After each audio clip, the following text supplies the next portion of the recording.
पूरी बांटने वाला उसके पात में अगर उसके हितनाथ बैठे हैं तो निश्चित है कि सबको अगर 3-3 4-4 पूरी मिल रही है तो परिचित को हितनाथ को 1-2 पूरी बढ़ जाती है। भाई एनडीए से यूपी में समझौता है कि महाराष्ट्र में समझौता है, बिहार में थोड़ा समझौता है। 22 सीटें हैं वहाँ, जहाँ 48%, 49%, 50% अकेले उत्तर भारतीय हैं। तो ये बात फोरम पर कहेंगे और नहीं मानेंगे तो अकेले लड़ेंगे भी, यो बात है। लड़ाई जो हो रही है सिर्फ मुस्लिम वोट को लेके हो रही है।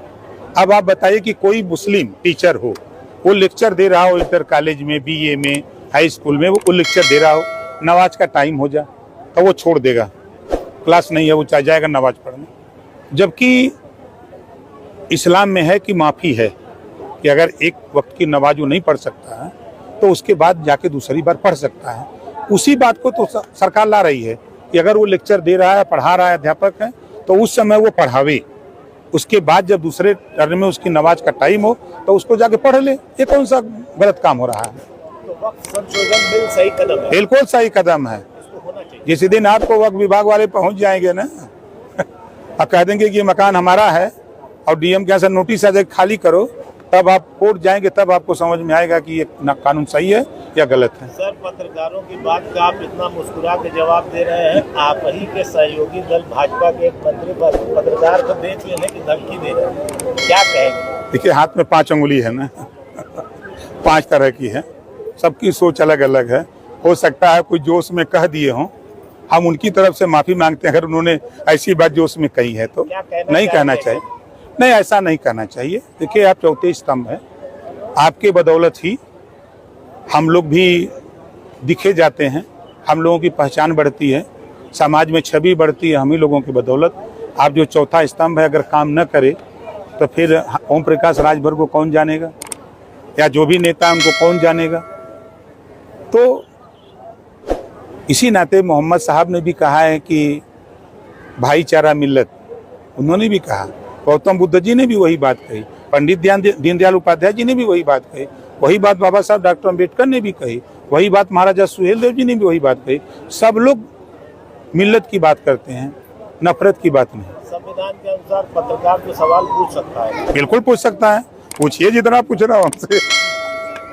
कहा जा रहा है कि एक बार फिर समाजवादी पार्टी चेंज हो गया कि भैया नेता लोगों का कहानी ये बता दें। तो कह रहे हैं कि बीजेपी वाले जो है मनमाफी का अपनी सीटें अपने लोगों को दे देते हैं। वो मालिक वो है तब का है, हम तो खुद कहते हैं पूरी बांटने वाला उसके पात में अगर उसके हितनाथ बैठे हैं तो निश्चित है कि सबको अगर 3-3 4-4 पूरी मिल रही है तो परिचित को हितनाथ को 1-2 पूरी बढ़ जाती है। तो सर, आप महाराष्ट्र से आए हैं, अभी आपका एक अधिवेशन हुआ मुंबई में, तो इस बार जो चुनाव हो रहा है क्या उसमें हिस्सेदारी आपकी भी रहेगी? बिल्कुल रहेगी।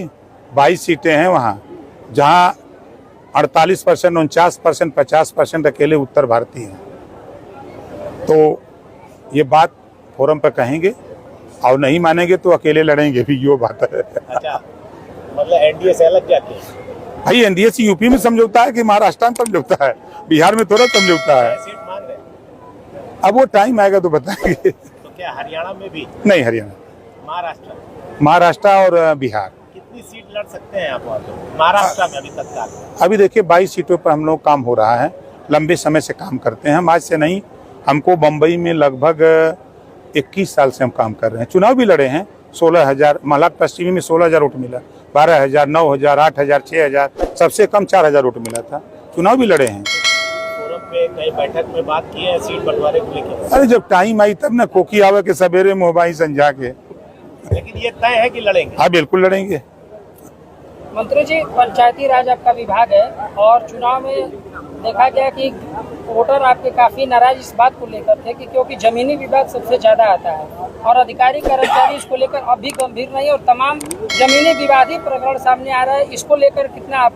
देखिए, पंचायती राज विभाग के पास रेवेन्यू नहीं है, वो रेवेन्यू का काम है, रेवेन्यू विभाग का काम है। लेकिन हम इतना गारंटी के साथ कह रहा हूँ कि कोई भी उत्तर प्रदेश में 25 करोड़ आबादी का कोई भी व्यक्ति मुझसे मिले, किसी भी, चाहे रेवेन्यू का मामला हो, चाहे उनका पुलिस का मामला हो, चाहे किसी तरह का मामला, हमसे मिले, हम पूरी ताकत के साथ उनकी मदद करेंगे। गाजीपुर में फिर परिसीमन होगा और कुछ विधानसभाएं बढ़ेंगी सर? परसीमन होगा तो अब चुनाव आयोग का काम है, निश्चित बढ़ेंगी।